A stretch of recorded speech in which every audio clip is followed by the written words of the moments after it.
Hello, everyone. I'm joined by Rachael Miller, who's the co-founder of Rosalia Project for a Clean Ocean and the co-inventor for Cora Ball, the world's first microfiber catching laundry ball. She's focused on protecting the ocean, especially addressing the problem of marine debris. Rachael, thank you so much for joining the United Nations Ocean Decade, a healthy and resilient ocean. Thank you for having me. It's such important work, and I always enjoy speaking with you. That's awesome. Thank you, Rachael. Rachael, I'm from the fashion industry, as you know that. And I know fashion causes a lot of pollution, especially with logistics and transport, which brings me to ask you about marine pollution and the shipping industry, where we use a lot of it in fashion. So could you tell us a bit about the industry and whether they have pollution mappings in place and what measures are basically taken to have more sustainable sea logistics? Yeah, I appreciate that question for sure. So my expertise is in marine debris, so most of the stuff that sort of falls off ships, but I can talk a little bit about the big picture. Now, shipping in general is lower footprint than flying goods around, and we certainly know that by how much it costs. It costs so much less to ship something by sea than it does to fly it around. And that said, there are still some environmental impacts, some significant environmental impacts that go along with these large distance transportations via the ocean, transportation methods via the ocean on ships. So one of them is related to emissions. This isn't my area of expertise, but one, of course, that we are all aware of that has to do with climate change and burning of fossil fuels for energy. So it is more efficient, but there is something that's going on here. There is a footprint as far as the ships and their emissions. Now, on the side of marine debris, the area in which I do most of my work, there are some interesting elements here with shipping. So one is something that used to happen. So we'll start with the story of hope, that something that used to happen that's now changed is there used to be a strategy of using plastic resin pellets of sorts on the decks of ships to help move things around. And then that made these resin pellets available to wash off. Now, there's a program called Operation Clean Sweep that has made that helped stop allowing that to happen. So that's some progress there, which is nice. The other two would be intentional dumping. I would say from a percentage of the big picture of trash that we see on our shores, intentional dumping from ships will not be super high, but it is something to be aware of. And the most frequent issue, and I hope none of your listeners have had to deal with this in a specific way, but the more storms we have, the more we'll all have to deal with this, and that's container loss. And what happens when containers fall off of ships is that often the stuff that was in the containers ends up as marine debris. And there's been some fascinating, notable container losses that have caused, in some levels, in some instances, opportunities for science. I don't know if you heard about the rubber duckies. There was a container spill of little rubber ducks and turtles and one other creature. And it was marked, they had the date and the location of where this container fell off a ship in a storm. It was in the Pacific, North Pacific. And then they tracked where these went because they did a big push. And if you found one, you, like on a random shore, you could log into a website and report it. And so they were able to actually show how something that can't swim, like a piece of trash, can be redistributed from wherever it started all over the world. It's a very shared pollution problem when containers are lost. And not only that, it's expensive and wasteful for both the manufacturer and the person who's going to use it. And it's also a hazard to navigation. That's true. So those are some interesting maybe considerations that people hadn't realized were happening. But those are some things which are unprecedented, like container losses, right? But what you told us about the plastic pellets, that is something that can be controlled, which is definitely important. So do you think they have any sort of mapping put into place, especially when it comes to ocean debris? I don't know that there's been great record keeping specifically from the shipping industry itself, because there'd have to be an element of self-reporting, which clearly wouldn't happen if there's intentional dumping. Excellent question if there's self-reporting for container loss, but I can say there has been spectacular work in the big picture of marine debris and understanding where on our world's shorelines is found the most. There's some great paper that also looks at river inputs to the sea and which rivers around the world are bringing the most trash, mostly consumer debris, things like wrappers and bottles and things like that, from, we'll call it the interior or upstream to the land sea interface. And there's some great modeling that's happening as well that uses computer models to show you'd call it kind of redistribution of the trash that does make it into the ocean, of then kind of how that responds to the global ocean currents and kind of where it ends up and that kind of thing. Wow. You also work a lot with ocean debris, right? And mostly with microplastics and plastics. So for the listeners, could you tell us a bit about that work that you do? Yeah, and I think, I appreciate that. So we deal with, we address 3 of the marine debris problems, primarily derelict fishing gear, which is like the nets and traps and things. We address consumer debris, which is, like I said, all the wrappers and stuff that we all handle. And the third category is microplastics. Now, microplastics you can think of as happening in sort of 2 forms. One is called primary microplastics, and that's handling or addressing something that was already less than 5 millimeters. And 5 millimeters is about half of your pinky nail. So there are some plastics that were manufactured that small. The raw material of plastics, you'll hear it be called a resin pellet or a nurdle. That's what my mouse was before it became a mouse, your toothbrush before it becomes a toothbrush. Anything, it's transfer. The raw materials are these little pellets. Glitter is a primary microplastic. So these are all primary microplastics. And also like microbeads, which were banned in the US and several other countries, they're primary. The other type of microplastic is what we'd consider secondary, and that's broken off of something bigger. So a bottle cap, once it gets crushed, shredded bits of a plastic bag, or what we've spent a lot of our time on, and where there's an intersection to the fashion industry, is microfiber pollution. Think of it from fiber fragmentation. So this is knowing that our garments are made of woven long filaments, woven together in all different ways to make the spectacular textiles that we have and wear and protect us and look awesome. And they're woven together as long pieces most of the time, and they can break and become microplastic or microfiber pollution. If that material was synthetic, that would come under microplastic pollution as well. So that's a kind of definition of this part of the microplastic world in which we work. And our goals have been to do 3 things as it relates to microfiber pollution. One, to see if we could come up with a solution to help stop it. And if you think about it, it's happening really in 3 major places as it relates to our garments. It happens while we wear them. Less is known about that. It happens while we wash them. And this is how the problem was discovered. So there's a lot more known about microfiber production in washing machines and emissions.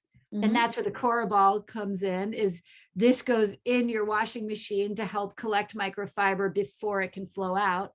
And that's the solution that we started working on. And it is also happening when you use an electric clothes dryer or any kind of clothes dryer. More fragmentation happens. And in that case, especially in vented clothes dryers, the microfibers are emitted directly into the environment as far as like a home one goes. So, so we wanted to come up with a solution. We wanted to contribute to the science. And that for us meant researching first what microfiber looked like in the wild. And we did that by going on an expedition to sample the entire Hudson River from the Wow. mountains to the sea.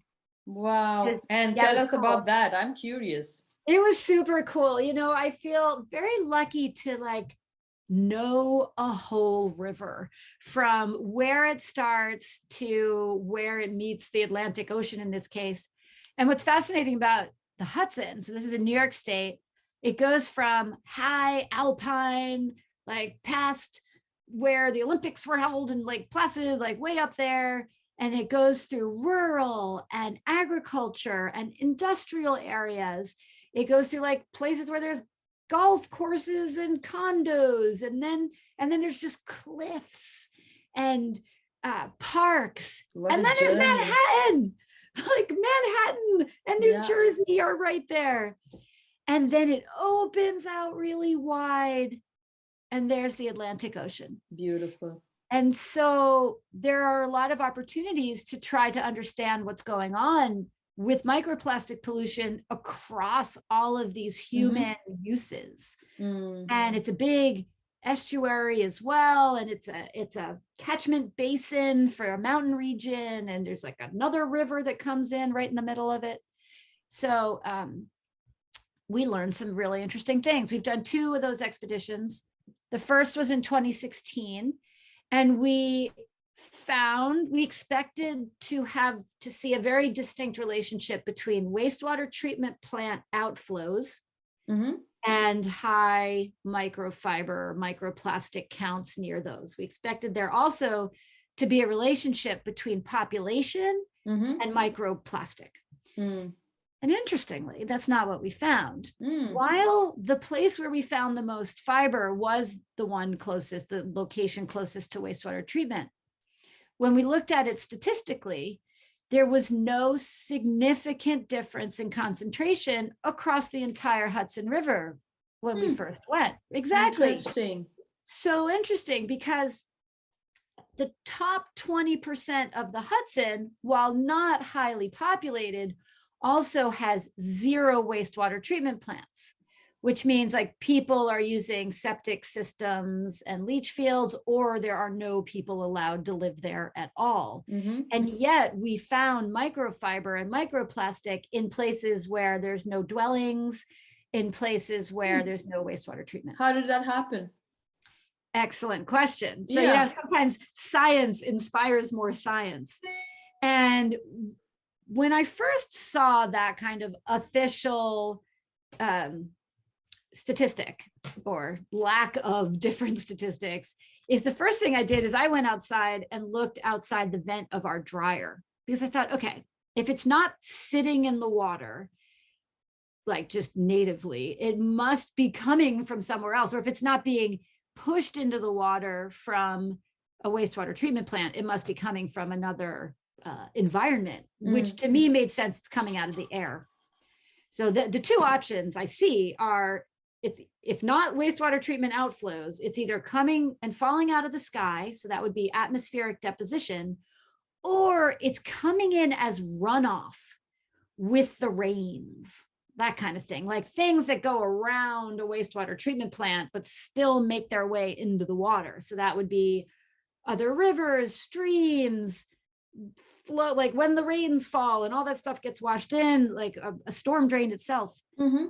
And so we went back in 2019 and we sampled this time the air, the soil, and the water, and the whole water column, to see if we could see patterns of what's happening. And because of the COVID, the pandemic, we're a little bit behind. But here's something that I think, as someone in fashion, you'll find interesting.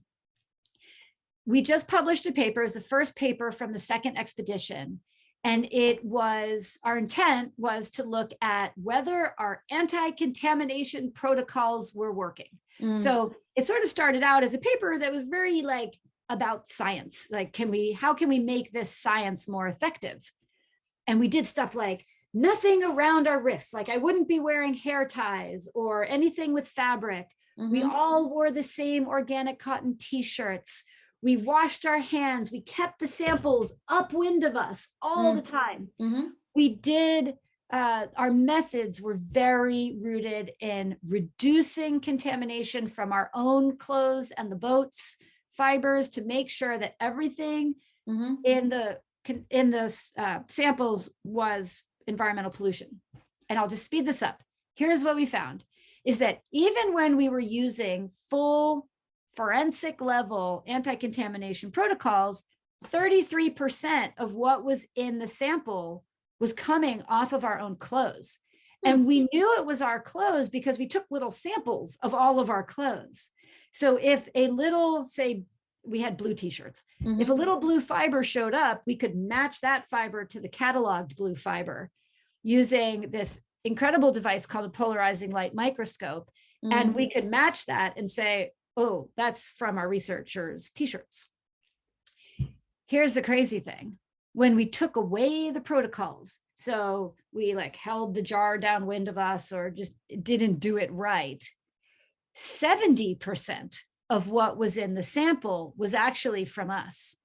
And here's why this relates to people in fashion, is because my conclusion here is because the samples were only exposed to air, some of them for less than 20 seconds, the rest for less than a minute total, it means that we must be emitting incredible amounts of fiber just by wearing our clothes. You know, Pigpen, the Charlie Brown character, he like shuffles around and there's like this like dirt cloud around him. Yeah. I think we're all Pigpen, but it's not dirt. Yeah. It's fiber. We're all walking around potentially in little clouds of fiber. That's pretty crazy. And that brings us to opportunities in the textile world, is to one, understand what the cause, like why is that happening? Two, can we make our clothes and our textiles more resilient without compromising what makes them wonderful? Yeah. Like, could we have a soft t-shirt that I don't sweat to death in that also sheds less? When that happens, we will start making a serious impact on protecting our ocean from microplastic.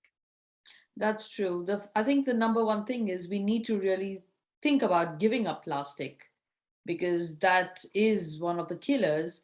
That comes to my next question. Now, what happens to microfibers that are released from natural fabrics? Are they also detrimental?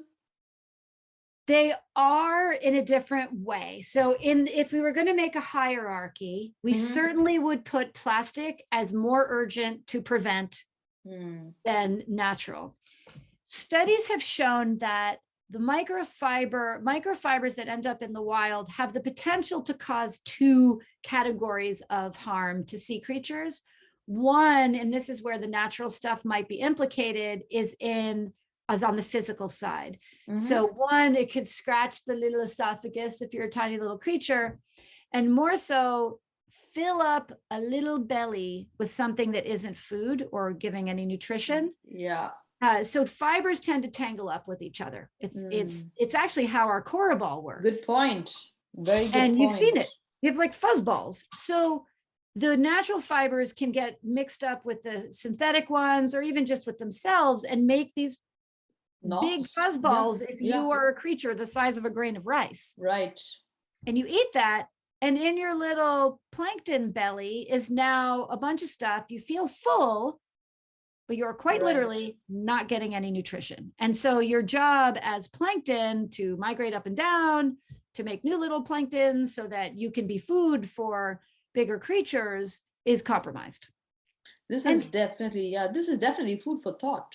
Because it is, because as designers, we think we're like most of us, we're like, it's okay, it's natural fabric, so it can't be that bad. But when you're going to details such as microfibers, and like you spoke about the plankton belly, that's when you start thinking about, like you said, textile innovation. I do agree. And, I think, like you said, moving towards organically grown natural fibers is amazing. It is absolutely doing good when you weigh it all up. So, we need to be clothed. We will always use clothing first as I am a generally athletic person. I go out and do some sport pretty much every day. And I live in Vermont. it was 9 degrees Fahrenheit when I woke up today. And I will not be wearing any natural fibers when I go to True. ski this afternoon. And that's because synthetic fibers made technically will keep me safe. I wear very light clothing. I'm not like wearing a moose hide and trying to hike up and down the mountain. But I will also wear clothes where I know the company has an idea of what they can do at the end of their life. And so there's opportunities to do what you do, which is so beautiful, with working on alternative, natural, just naturally derived fabrics. And then there's opportunities where it has to be done because otherwise we'll freeze or it'll be dangerous, is at least look at circular, letting it exist in a circular economy. So that may be saying, yeah, okay, I'm going to make something that's all polyester because it's light and it's warm and whatever, but I'm not going to mix a bunch of other stuff in it so that it can be recycled. So I think there's a place for both. That said, hanging out all the time in 100% polyester, when you don't need it to protect you, you know, there's a great argument there for when you're like, okay, like go with the natural stuff, save plastics for when they're most important. Absolutely. Like medical needs and technical care. And prolong the life. And prolonged life. Yeah. Now it'll be fascinating to know, you know, is there an opportunity to say, make jeans more resilient? We know that jeans, they shed. So think of all the jeans, all the white spots on your jeans. That's everything that used to be there is now out in the environment. When it gets soft and delightful, it's because you lost all the top layer. Interesting. I'm going to speak to Lensing about this. I wonder, don't you wonder, like, could we have soft, stretchy, awesome jeans that lasted longer? Because the lasting longer will do both things. They will protect it will address microplastic pollution, and it will address macroplastic pollution, and it will address our own personal finances. I agree. It's fascinating. So coming back to the shipping industry again, we're going to kind of do a little bit of a yo-yo. Do you think there's certain changes that need to be made in the maritime industry which could directly, benefit the seas and the coastal communities that live by the ocean's fruits, basically? From my lens of the marine debris, I think it would be pretty interesting to see if there can be some control over the container loss situation. RFID tags and things like that are coming down in cost. Let's say pandemic-induced circuitry supply issues notwithstanding, but I think there are some opportunities there so that, when containers go over, but first, like, is there anything we can do to keep them from falling overboard? I understand more is better. More containers on one ship, at some point there'll be diminishing returns, but theoretically you're using sort of similar amount of fuel for more stuff to move. So that's a good thing. But then you do wonder, like, what can be done to make it to happen less often? So then when it happens, is there any opportunity to track these things? Absolutely. Announce they're happening, asking people to be on the lookout. I mean, I don't know if you're following, there was a resin pellet, and I don't know the details, but Dr. Asha DeVos, this happened off of Sri Lanka. And if you look her up in her organization called Ocean Swell, they did some amazing response to this. But there was a spill. This is a shipping industry related problem. So this was a spill of resin pellets. So these little guys, super little, and they covered the beaches in a section of Sri Lanka, and they needed to mobilize the public and all sorts of people to do two things. One, help with cleanup, because these microplastics are very ingestible by creatures, birds and swimming creatures alike, marine mammals, as well as fish. But they also need to understand where they were being found to do that mapping. You know, your questions show that you recognize how important that sort of foundational knowledge of where is this stuff both coming from and going, how important that knowledge is to help us address the problem. And so, you know, things like that, I think are helpful, and using models like when it goes wrong to look at how there's been responses that have already happened. And again, to when things go, first to prevent, but when things go wrong, to have some level of transparency so that local communities understand what's about to happen. So how many of the thing was lost, so then they know when to stop looking, like have all of the X's been recovered. And to combine that with local knowledge of currents and winds and things like that, so they know where to center a response. So, you know, I think things like, coordinating first prevention, but when this stuff happens, this kind of drawing in local community oriented responding will help keep some of this stuff from having as much of an impact. Do you have tracking systems in place for marine, like nets, stuff like that? That's difficult, right? Because it's difficult, but that's a huge problem. Humongous. And I will say there's spectacular innovation going on in the world of fishing, especially as it relates to big nets. Things just like you're talking about, RFID tags or GPS tags. The RFID won't work in this case, so this would be more of a GPS based tag to track the nets. This is a little bit more related to fishing itself, but I have to share it because I think this is so clever. There's a company called Safety Net out of the UK, and they're using the fact that certain fish are attracted to certain lights and some are repelled by certain lights. So, you know, it's just like you see squid use their own lights to protect themselves. So this company is using that concept to reduce bycatch. So you put lights on your big net that will either attract or repel. So if you're having trouble with the wrong fish getting in your net, and you can figure out what will repel that fish, you can just keep it from happening. It's good for everyone by showing. That's a good idea. Isn't that cool? It also makes me think about the unorganized sector that exists, which is huge, especially from, you know, developing countries and small island developing countries, but that's a different topic.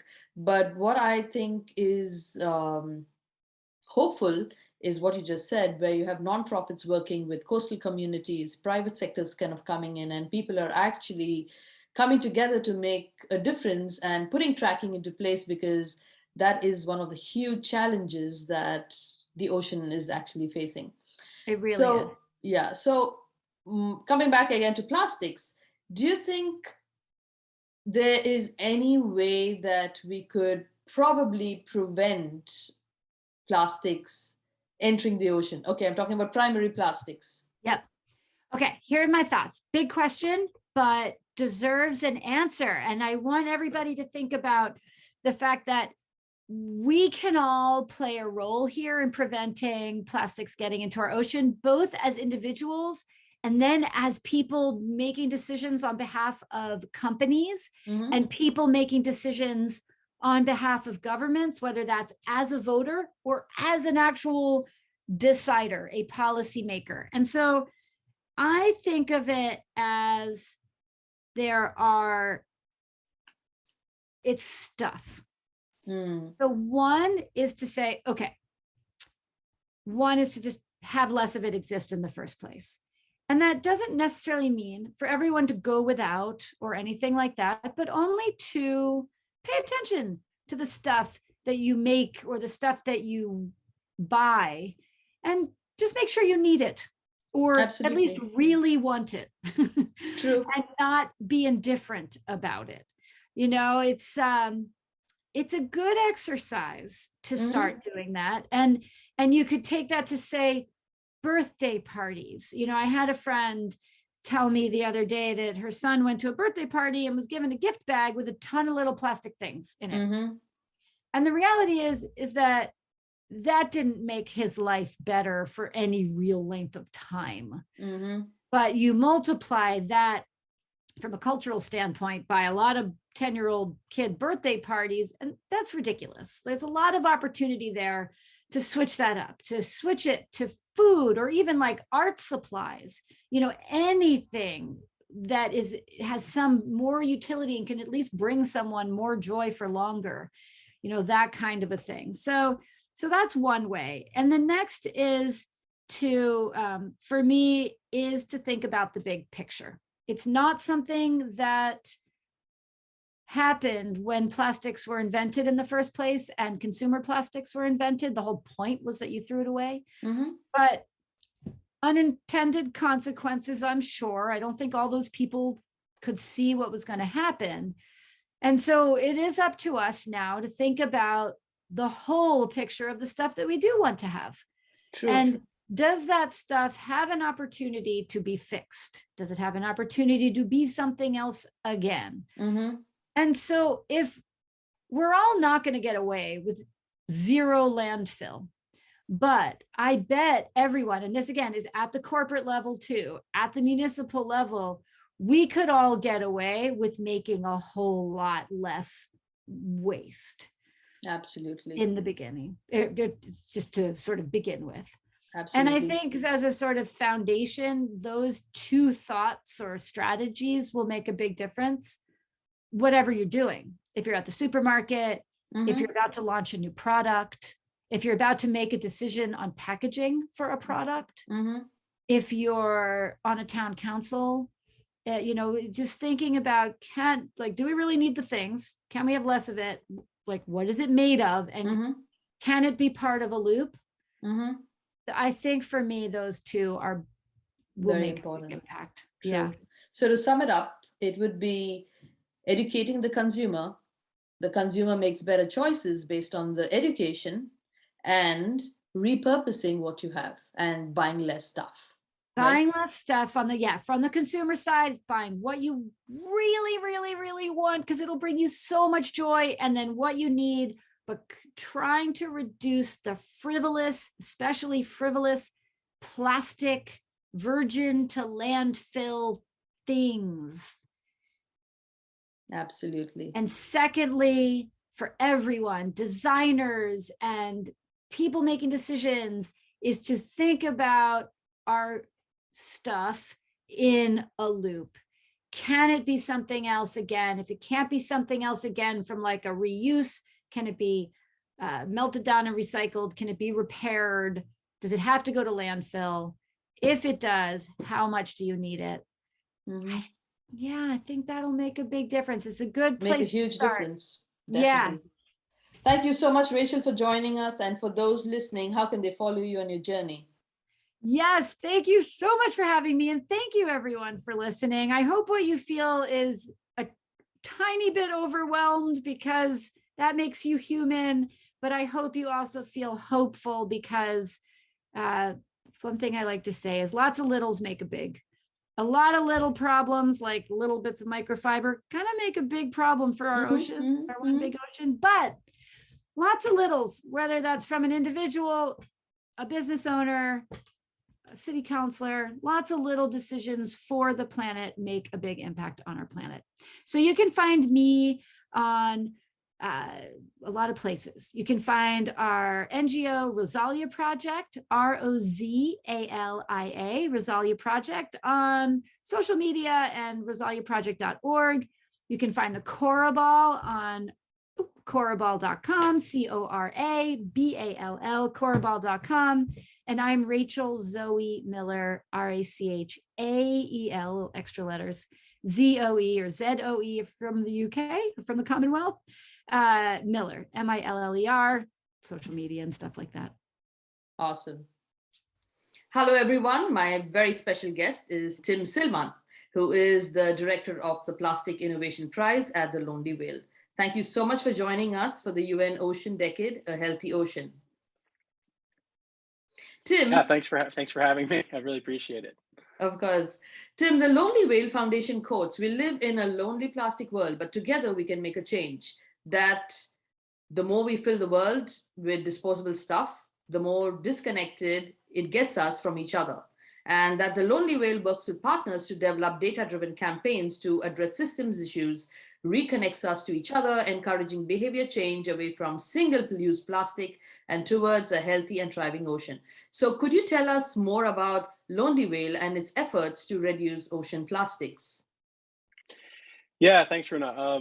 So, at Lonely Whale, our primary focus is sort of you alluded to is really around sparking, deep, lasting behavior change for youth, adults, and corporations, and that we try to tackle that through, as you may have seen if you've gone to our Instagram or if you're familiar with us a little bit, but our ethos is really about being optimistic, lively, and educational in both our campaigns and our programs. And we have a couple different sort of efforts in the past that you might be familiar with that we've done in those. And it's really around helping both people and the planet, right? I think it's really more than beyond just saving the ocean, because again, like the planet and the people that live on it are all interconnected, and we really firmly believe that sort of an empowered and engaged people make for a better planet, right? So that I think is what I think differentiates us a little bit, in that our activism and our campaigns is really not just beyond sort of the educational component, as we're really trying to sort of connect people together. And there's been a lot of different ways in which we've done that. One, we do a lot of partnering with organizations, influencers, and creatives around these data-driven campaigns that you alluded to. Mm-hmm. And we're really trying to tackle this Gen Z, millennial primarily, but also others to help kind of engage them in taking actions to save the ocean. We're firmly focused on sort of the objective of a plastic waste free ocean and democratizing access to that healthy ocean, right? Because it's not just something that lives within one area or one part of the world. The ocean is far more than the landmass of the earth as we see. Mm-hmm. So it's really touching everyone, even if you don't necessarily live in a coastal area. It does impact your life in some way, and certainly in some areas much more than others. And so making that healthy ocean accessible to everyone, and to in all sort of diverse corners of the globe, is sort of really critical and a founding component of our mission. I think that's amazing. And like I was discussing, we just have the plastic treaty that is being signed at the UNEF 5. So it's perfect what you guys are doing. Which brings me to my next question. And I'm a fashion designer by profession, so anything fashion kind of has my ears perking up. So could you tell us more about the Tom Ford Plastic Innovation Prize? Yeah, so Tom Ford International partnered with Lonely Whale and our creative agency 52 Hertz to launch this competition, which is focused on alternatives to thin film plastic.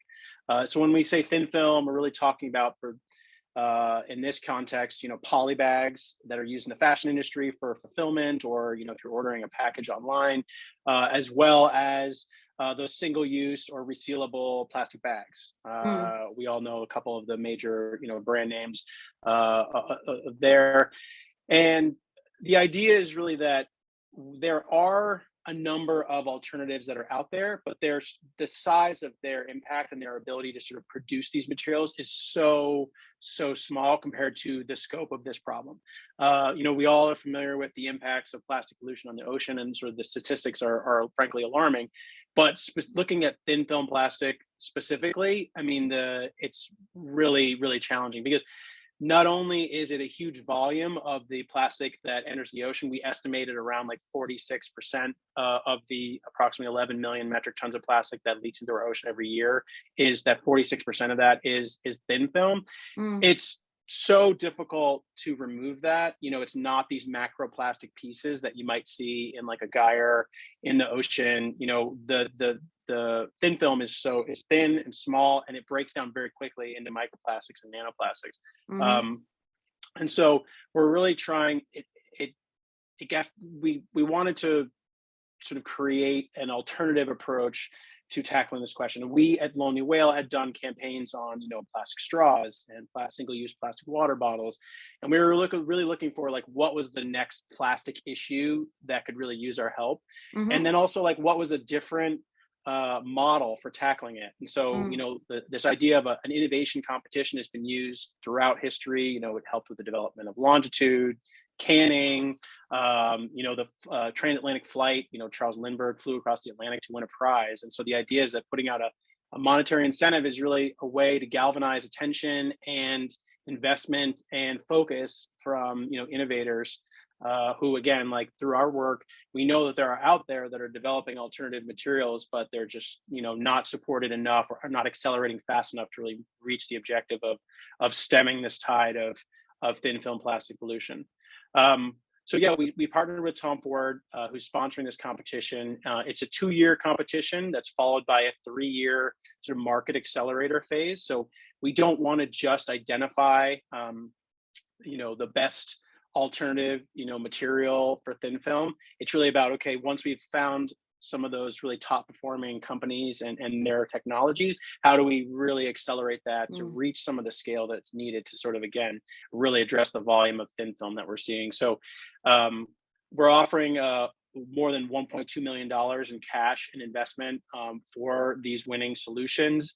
We'll actually be announcing the finalists of the competition later this month. So again, very timely to be having this. So March 22nd, if you go to lonelywhale.org or plasticprize.org, you can sign up to get notified when we announce the finalists. So we'll be announcing 8 companies that will then move into our finalist phase. And I know the UN, the Ocean Decade, is focused a lot on sort of how we use science as a means for sort of and integrate that. And there's a few ways in which we're doing that in the competition. So I'm happy to sort of dive in there if that's helpful for folks listening in. Of course. Yeah. So, in contrast to a lot of competitions that folks might have seen, this is not just an ideas competition. It's not just a pitch competition. The finalist companies will actually have to provide samples of materials, and we will then send them off to third-party lab and field testing locations. So we're partnering with the New Materials Institute at the University of Georgia, sort of a leading alternative polymer development laboratory in the US, as well as working with the Seattle Aquarium. And so we'll be doing tests in the lab to see, do these materials break down over time in both soil and seawater? Do they create microplastics? Do they create any toxic materials as they break down? We'll be doing photography and spectral analysis to look at sort of really getting in the weeds on the science side of it. And in addition, our partners at the aquarium are going to be modeling in the lab, what would happen if these materials potentially got ingested by a marine mammal, and specifically a gray whale. So they've developed this developed this completely new scientific testing protocol in the lab to try to model that. So in the real world, because we know, there is no, as one of our, we have a deep bench of scientific advisors on this. One of them illustrated to me, there's never going to be a magic material that is super strong during its life cycle, but then as soon as it gets into, soil or landfill or the ocean, it just magically disappears, right? So there's always a trade-off of how long it persists in the environment during its end of life, with sort of the performance during its sort of service life, as they would call it. So we know that these materials, even if they break down in, a few months in the ocean, at some point they might be ingested by a mammal or some other marine animal. So we're trying to really unpack that a little bit. And in addition, again, like looking at the constituent nature of, like, are they, primarily all the materials are going to be bio-based. They're, not sort of using a bio-based material to create a alternative plastic. They are a completely novel solution. So the idea is they're also sort of regenerative to our ocean. So we're really trying to unpack from a holistic perspective, both in that scientific testing as well as sort of the prize as a whole. How can we advance, really scientifically valid materials that don't create unintended consequences, that are also scalable to really sort of displace thin film plastic? Very interesting. So there's a lot of R&D that goes even after making the product and that's sent to you, right? You guys are investing in a lot of that. Yeah, and so the testing is primarily sponsored by Nike, who's just joined us as one of our sponsors. And so, they, along with a number of other major brands, we had an announcement in October, and we're going to announce more when we announce the finalists, have also signed on to be what we'd call early adopters or of the materials. So in parallel with this scientific testing, we are actually going to do also facilitate the finalists to do product testing with some of these companies, Fantastic. and they all have different needs. They're all looking to sort of displace, thin film in some capacity, whether they're in fashion or if they're in like computers or other like hardware technology. They're using thin film in some capacity. And so they all have different needs in terms of like, strength and material properties and, supply chain and things like that. So we're trying to create these collaborations, these initial sort of proof points that they can work with some of these finalists to help them understand how they can integrate these materials. Does it make sense? What are the lessons learned? And that's really sort of helping these brands expand kind of their sustainability portfolio and achieve their goals, but also these smaller companies, as we're trying to accelerate their impact, creating these collaborations and partnerships with major companies is so critical to that, right? Because if it sits on the shelf, it's really not having any impact at all, right? If you don't move the needle in terms of adoption. Yeah. Absolutely. So for those listening, now, since it's called the Tom Ford Innovation Prize, is not just focused on fashion. It could be anybody who's got a material that could replace thin plastics and be biodegradable and be ocean friendly. Am I right? Yeah, so we're primarily focusing on polybags and fashion because obviously the Tom Ford's involvement and a number of the other companies we have in place. But again, like the material chemistries for a lot of these products are very similar in terms of different use cases.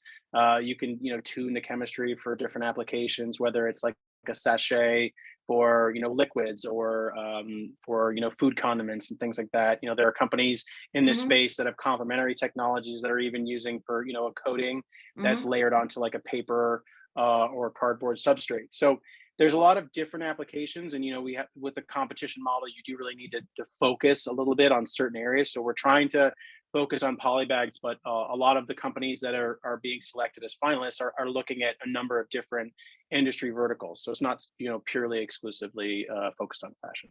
Understood. Thank you so much. Now for a more personal question, what is your vision for a plastic-free world? Oh God, I mean, it's so hard to unpack this. I think that I have my own perspective from the as running this competition as the director of the prize, but also Lonely Whale as a whole. I really think that like our mission is fundamentally about empowerment and about choice, right? Like, and I think that's where the genesis of the prize was really around when we were looking for the next plastic issue to tackle. As opposed to straws, and particularly as opposed to single-use water bottles, there really wasn't an alternative that was that consumers could really choose, right? In terms of an alternative to polybags. And that's an additional complication, is that it's hard to make a decision purely, or like say in fashion, for example, like purely around how the clothes get to you, right? Primarily the choice is around, do you like it or not, right? And then afterwards you might be surprised pleasantly or very disappointed by seeing all the packaging and whatnot that gets to you when something gets sent to you after you've ordered it. So it's really finding that balance between empowering consumers to make choices, but also pushing and collaborating with companies who are really sort of the ones that sort of shape the choices that consumers have. So I think that kind of that push-pull tension and really tackling it from both sides I think that to me is where it's like sort of my vision, right? Because again, we're oftentimes so removed from seeing the impacts on our ocean. So it's like, how can you really create easy on-ramps for people and companies as well to be making those choices, right? And to be sort of tuning and slowly but surely getting to a place where we've really started to address at scale the trends that we're seeing, because they're so alarming in terms of plastic pollution and ocean health. You know what I really loved? I love the fact that you did not blame the consumer or blame the person, but you actually put it across as a responsibility between the two people, the corporates and the consumers, and education being one of them. And of course, the R&D that you guys are doing to make this place a better world. So thank you so much, Tim. And hopefully the lonely whale will have its voice heard through what you and the rest of the inspiring individuals are doing to make a difference to this world around us and the ocean. So for those listening, how can they follow you on your journey, and how can they be a part of this Plastic Innovation Prize? Yeah, so as I mentioned, on March 22nd, we'll be announcing the finalists of the competition. They'll then enter the almost a year-long testing phase, doing all of the sort of things that you can that I outlined. You can read more about that and sign up for more for notifications at plasticprize.org. And you can also follow Lonely Whale. We're at Lonely Whale on Instagram, Twitter, LinkedIn, and all sort of across social media. So yeah, we, again, like we're so focused on, awareness, but also empowerment, right? And so we want to sort of help build this movement, and we're so looking forward to sort of, seeing the results of this session, and as well as sort of, attracting folks to this cause. And that includes, again, like individuals. We want to hear from you, but we also want to hear from companies. Like the door is always open to be partnering on this, particularly on the prize, because we really need that corporate engagement to help create those on-ramps for these new materials. So if folks are interested in that, again, go to plasticprize.org and reach out, and we'd be happy to talk. Thank you so much, Tim. I wish you all the best and stay safe. Yeah, likewise. Thank you, Runa. Appreciate it. My next guest is Taylor Gills, who's a program manager for the Energy Environment Program, Shipping Decarbonization Initiative for the Aspen Institute, and also the host for the American Shoreline Podcast Network that has episodes dedicated towards the UN Ocean Decade. Taylor, welcome to the UN Ocean Decade. I'm so glad to speak to you once again. Yeah, I love that this is flip the script. I had you on my podcast, and now you get to be the one interviewing me. So this is fantastic. Okay, I must admit that I'll be wandering through uncharted waters when it comes to shipping.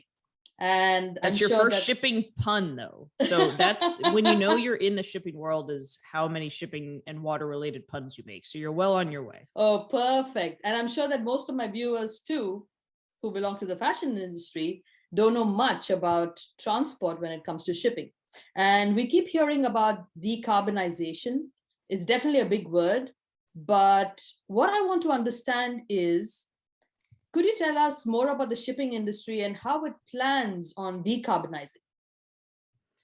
Yeah, that's a great question. And to kind of answer that, you have to think about a few different levels, right? So shipping is a global industry that 80 to 90% of our goods are transported on ships. So almost anything that you or your viewers are looking at or seeing in their rooms, what you're sitting on, it probably came to you on a ship, going across the Pacific or the Atlantic or wherever. And so when you think about decarbonization, it's one of those tough issues like, ocean plastics or ocean preservation on a large scale, is that you have to get a lot of people to work together. And so you have to think about it from a global level, which at the UN, the International Maritime Organization, the IMO, is the global regulator for shipping. Mm-hmm. And then there's different jurisdictions, any country that has a port, any country that imports items has a role to play in the decarbonization of shipping and needs to contribute to the solutions. But one of the biggest parts of it is this multifaceted governance issue, is that there's a lot of players in the room, and there needs to be, because it's a big, complex industry that needs a lot of people to move at the same time to reach decarbonization goals. Decarbonization needs to involve all stakeholders in the shipping sector. That it has to work from the governments, who will set policies to help, incentivize new investment or new infrastructure builds, to, the mariner that has to be on a ship that might run on a new fuel one day, that you have to think about from A to Z in those terms. And so having all those stakeholders at the table and working with them is such an important part of the industry moving to decarbonize, and why it can be the transportation sector overall, not just shipping, but, road and rail. It's one of the trickiest sectors to decarbonize because it's such a big part of a footprint, but it's so distributed and there's so many players, and it makes it both fun and challenging to work on. Yeah, true. No, I understand. So when we talk about maritime pollution, do you think that the industry has certain pollution mappings put into place when it comes to this? one of the hardest things about the shipping sector overall is the lack of transparency. That there's not a lot of reporting of data of kind of any sorts. And whether it's from, you know, a marine pollution angle or whether it's from a climate angle. So that's one of a big topic of discussion among shipping stakeholders is the need for increased transparency within the sector so that we can, you know, begin to better track things like, you know, marine pollution and things like carbon emissions. There's some individual efforts that are trying to limit some of that, but it's not widespread enough in order to make, you know, a big difference. Yeah, and the thing is that the sea is huge, right? We're still kind of trying to get mapping put into place, and traceability would definitely be an issue. Do you have anything to say about that?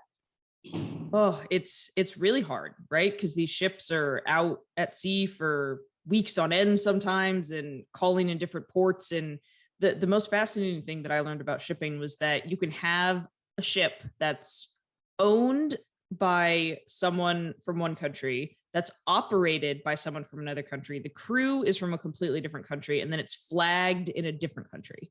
Like there's no consistency in any of that. And so you have this kind of mix of different countries' laws. That's why the international angle and the IMO is so critical to any sort of shipping regulation, is because there's all these confounded layers of governance, and which sounds boring, but it's really an important web to untangle in order to, you know, make any progress on any of these issues. Yeah, absolutely.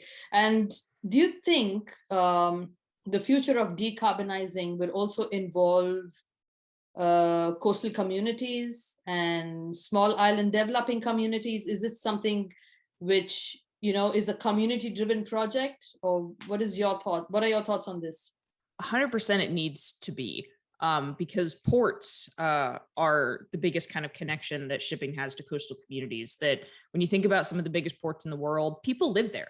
And most of the time it's marginalized Black and brown communities. And so it's people who are already, you know, facing hardships or at some sort of disadvantage in life in lots of cases. And they're facing much higher rates of cancer and asthma amongst children. And so there's a huge environmental justice aspect of decarbonization as well, that port communities especially are really bringing to the forefront. And so they need to be part of every discussion. And when you're talking about, you know, large ocean states or small island developing states, they depend on shipping to get, you know, 99% probably of their goods. And so it makes a big difference that if, you know, if you decarbonize shipping, if it costs more in the future, that's going to make a big impact on the bottom line of, you know, these communities in these small island developing states. So there's so many angles to think about shipping. It's not just the climate aspects, it's the environmental justice, it's the human rights. It's that's why it's such an interesting topic, because it connects, you know, it's not just about the shirt that you got shipped from across the world. It's all these different players. Absolutely. Very interesting, because when we talk about shipping, we just, you know, when you use the word logistics, then we kind of get what you mean, right? But otherwise, when people talk about shipping, we're like, oh, shipping doesn't even involve us at some point. We don't even think about it. It's not like it doesn't involve us, but we just don't think about it. So apart from, I do agree with you that there would be certain costs incurred when it comes to decarbonizing, and I think all of us are ready to bear that. But what, according to you, would be the changes that you would like to see in the maritime industry, apart from decarbonizing, that could help benefit the seas? Yeah, so the decarbonizing is the biggest bit. That shipping is a long-lived sector, and so a lot of the ships that are on the water today will still be operating in 2030, 2040, 2050 even. That these are big investments, and so we need to start, you know, companies and carriers who work on the seas and who own and operate these ships need to start thinking about zero emission solutions, so that they're making these investments now and not getting themselves trapped into dead end assets or, bad investments that aren't going to decarbonize the sector. But then, like I said, things like environmental justice are huge concerns. We have to think about seafarer safety. We have to think about retraining a workforce to, if you're using a whole different type of fuel, a whole different type of propulsion, a whole different type of engine, that we're going to have to train the mariners of tomorrow, end of today, how do they work with this new engine? So you have to think about the jobs aspect as well. So there's most nations, the US, where I think we're both sitting is a maritime nation in its history, and a lot of the major nations around the world rely a lot on their ocean economy, and shipping is no longer a hidden part of that ocean economy, I think, in many ways. That the supply chain crises that we've been facing due to the COVID-19 pandemic have really highlighted the fact that we're all interconnected by this very, very fragile, but has worked really well for a while, supply chain. And a lot of those involve big ships that go across the ocean. Yeah. So do you think the future is bright for the shipping industry? I think it is. That last year at the COP26 conference in Glasgow, Scotland, there was the most talk on shipping that we've ever seen at that high level. And the rhetoric around decarbonization, especially within shipping, has changed. It's changed from, I don't know if we're going to be able to do this. This is going to be hard. No one really wants us to do this, to there's been a huge shift in the rhetoric that now the whole industry is saying, we will make it to zero in 2050. We have to. And we just have to figure out how to get there. And so that inspirational thought has been a real spark, I think, in the industry, and is really pushing people to think creatively about what decarbonizing this hard to abate, that's what we call shipping in other sectors like this, hard to abate sector. The fact that it's not, if we can do it, it's how and when we're going to do it. Awesome. And this will definitely open up those little pockets of being opaque into being transparent, right? Which is so important. 100%. And I think, with the fashion industry, there's a beautiful marriage between these, that if a company is working on sustainability, if you're caring about, where you're getting your raw materials to make your products, if you're a fashion company, if you're a clothing company, you also have to think about how you're getting those boxes across the ocean to your end consumer, to the end supplier. So it's something that I think that people in the fashion industry naturally have an understanding of what this can be. And so it's just about learning a whole new set of acronyms. Absolutely. In the shipping world. Absolutely. And right now in the fashion industry, the big buzzword is collaborations. So even when it comes to transport, so there's a lot of talks going around with collaboration. So hopefully that can happen also with the shipping industry. I don't know how, but I'm sure it's going to be like that in the future. So do you have anything else to say to enlighten us? Yeah, I love that my kind of two passions right now are the ocean decade and shipping decarbonization. So thanks for giving me the opportunity to kind of bring them together and to highlight, shipping is a kind of weird niche topic. And I think it fits really well underneath the ocean decade because of the natural collaboration, like you said, that has to happen in order to make this space move. So I think it's great that we're getting a little bit of extra publicity and thought about shipping decarbonization within the ocean decade world, because it's not just about, at the end of the decade, if we've, counted every fish and we've managed every fishery well, if we still have dirty ships running across the ocean, we have to think about the we in the ocean we want needs to be so inclusive, and shipping's a part of that we. Thank you so much, Taylor. You've shed so much light on this one subject, which has always been in the dark. So for those listening, how can they follow you on your journey and listen to your podcasts? Yeah, so my podcast, The Ocean Decade Show, is available on the American Shoreline Podcast Network. You can stream it anywhere you stream podcasts. I'm on Twitter at @TweeterTaylor. I've had a Twitter account so long I don't have to have a number in it, which is really nice. And then you can Google our Aspen Institute Shipping Decarbonization Initiative to follow along with some of the work that we're doing and learn more about our initiative there. Wonderful. I wish you all the best and stay safe. Thank you. You too.